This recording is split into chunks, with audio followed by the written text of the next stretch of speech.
So hello and welcome. आज हम बात करने वाले हैं सेकंड न्यूमेरिकल। जैसा कि मैंने कहा था हम दो तरह के न्यूमेरिकल सॉल्व करेंगे। एक न्यूमेरिकल जो मैंने पिछली वीडियो में सॉल्व किया था वो थोड़ा कह सकते हैं ऑन द ईजियर साइड था। ईजी ये भी है, बट उस तरह के जो न्यूमेरिकल्स होते हैं जो पिछली वाली वीडियो में हमने सॉल्व किए थे वो मेनली फार्मूला बेस्ड होते हैं। उसमें अगर आपको फार्मूलाज आते हैं आप क्वेश्चन कर लोगे।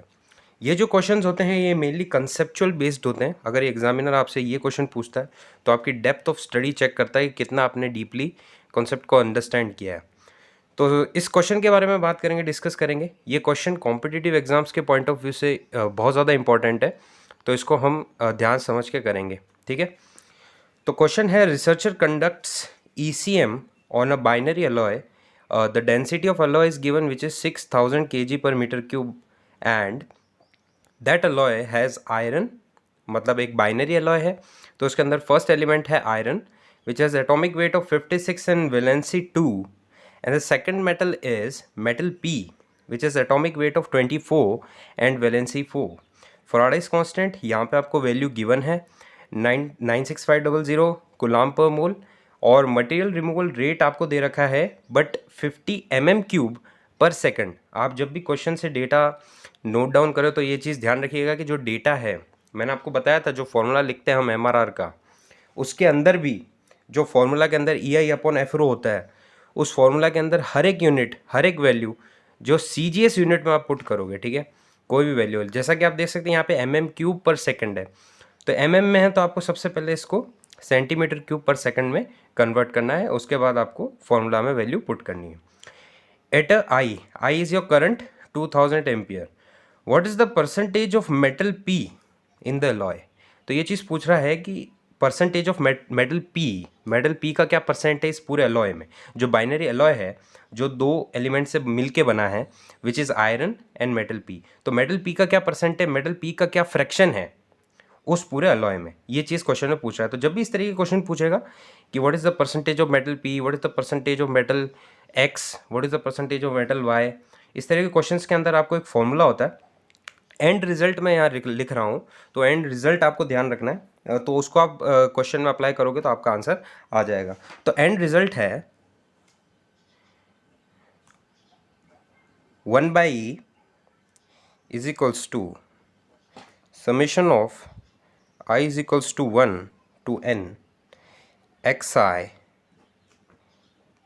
ei, where E is your electrochemical equivalent, जिसका फॉर्मूला होता है, हमने पहले भी पढ़ा था, एटॉमिक वेट बाय वैलेंसी। तो ये फॉर्मूला थोड़ा इंपॉर्टेंट है, आपको ध्यान रखना है। 1/E is equals to summation of xi, यहाँ पे जो फ्रैक्शन ऑफ मेटल है, जैसे कि अगर मेरे पास दो बाइनरी अलॉय है तो उसके अंदर मैं फर्स्ट मेटल का फ्रैक्शन और डिवाइडेड बाय उस मेटल का केमिकल इक्विवेलेंट, ठीक है। यहाँ पे दोनों सेपरेट, आयरन का एटॉमिक वेट वैलेंसी दे रखा है तो उसका केमिकल इक्विवेलेंट अलग होगा और मेटल P का जो केमिकल इक्विवेलेंट, क्योंकि एटॉमिक वेट एंड वैलेंसी दे रखा है तो उसका अलग होगा। तो दोनों का केमिकल इक्विवेलेंट हमको लिखना है और साथ ही साथ उसका फ्रैक्शन, तो फ्रैक्शन ऑफ P फाइंड करना है। तो यहाँ पे लेट सपोज मैं X ले लूँगा और फ्रैक्शन अगर एक मेटल का X है तो सेकंड मेटल का मैं उसको 100 - X ले लूँगा, ठीक है। इस तरीके से हम सॉल्व करेंगे, मैं आपको और आगे बताऊंगा। तो ये तो हमारा फॉर्मूला होता है। अब चीज़ आपको ध्यान रखनी है जब मैं इसको क्वेश्चन की फॉर्म में, जैसे कि यहाँ पे मेरा E ऑफ अलॉय, ये मेरा अलॉय हो जाएगा X% ऑफ 1/, जैसे लेट सपोज मैं पहला मेटल ले लेता हूँ P,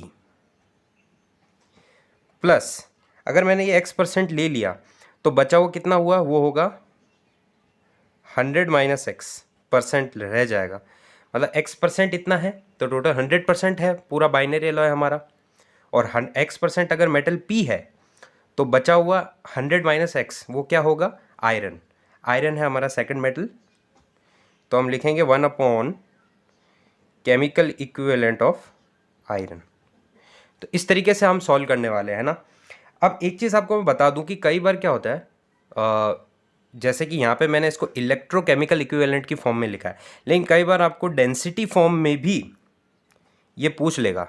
तो डेंसिटी फॉर्म में कैसे लिखते हैं, सिमिलरली जैसा कि मैंने यहाँ पे ई लिखा है, इसको आप रिप्लेस कर दो रो से, तो x% of 1 upon rho of metal A plus 100 minus x% of 1 by rho of metal B.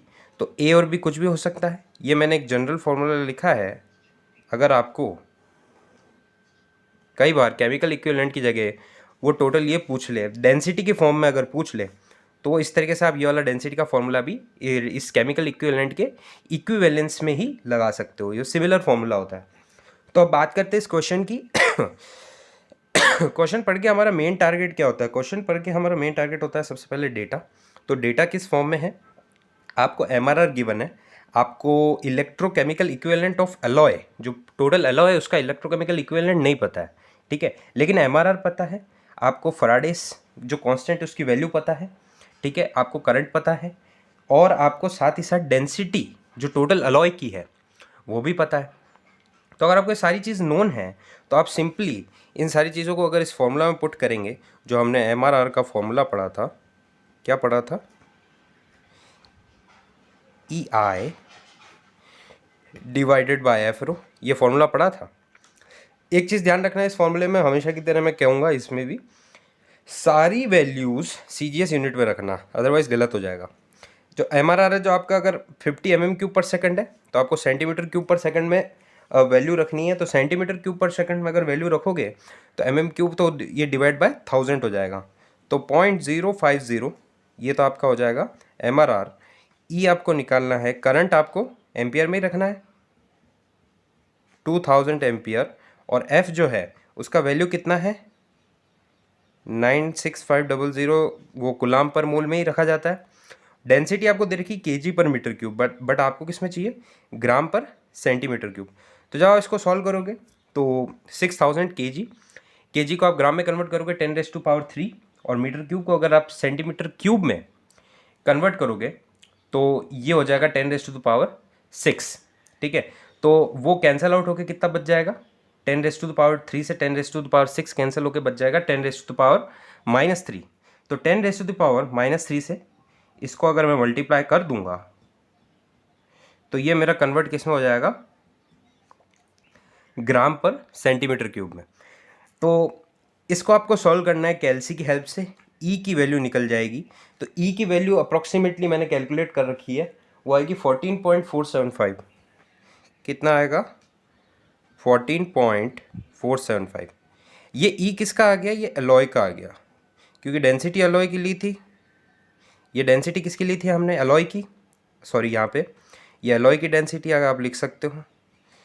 तो ई हमारा इलेक्ट्रोकेमिकल इक्विवेलेंट अलॉय का आ गया। अब अलॉय का इलेक्ट्रोकेमिकल इक्विवेलेंट आ गया तो अब हमको सिंपली क्या करना है? हमको सिंपली इस फॉर्मूले में वैल्यू पुट करनी है। इस फॉर्मूले में अगर हम इलेक्ट्रोकेमिकल इक्विवेलेंट ऑफ अलॉय का वैल्यू रखेंगे, तो जैसे कि मैं यहाँ रख रहा हूँ 1/14.475 is equals to x% of 1 electrochemical equivalent of P। तो P का इलेक्ट्रोकेमिकल इक्विवेलेंट क्या हो जाएगा? मेरे पास जो P का एटॉमिक वेट है वो 24 है और वैलेंसी 4 है, बट वो रेसिप्रोकल हो जाएगा तो 4/24 हो जाएगा। 4/24 इज 1/6। ये आ गया इलेक्ट्रोकेमिकल इक्विवेलेंट ऑफ P का रेसिप्रोकल, और plus 100 minus x% of reciprocal of electrochemical equivalent of iron. तो आयरन का क्या है हमारे पास? Atomic weight 56, valency is given 2।